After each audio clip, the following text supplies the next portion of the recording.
வணக்கம். Tovar land promoter. இன்றைக்கி Nagercoil down பகுதியில் வெட்டுணி மடம் பகுதியில் ஒரு வீடு விற்பனைக்கு வந்திருக்கு. அந்த வீடை தான் நம்ம எடுக்கும். போர் வசதி இருக்குது உங்களுக்கு. கிச்சன், அழகான கிச்சன், 2 பெட்ரூம் கொண்ட வீடு.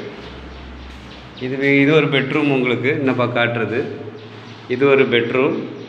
அப்புறம் அதுக்கு சென்டரில் உங்களுக்கு பாத்ரூம் வச்சுருக்காங்க சென்டரில். அப்புறம் இந்த பக்கம் பார்க்கும்போது இது ஒரு பெரிய பெட்ரூம். இது 2 பெட்ரூம் இருக்குது. மேல் மாடியில் உங்களுக்கு ஃபுல்லாகவே சீட்டு போட்டு அதில் ஒரு பெட்ரூமும் ஒரு டாய்லெட்டு, அப்போ மொத்தம் 3 பெட்ரூம் வருது. விலை குறைஞ்ச ப்ரைஸில் விற்பனைக்கு வந்திருக்கு. மொத்தம் அவங்க கேட்குறது 24 லட்ச ரூபா கேட்குறாங்க ஃபைனலாக. 3 பெட்ரூமு, ஒரு ஹாலு, கிச்சன், போர் வசதி, மின்சார வசதி,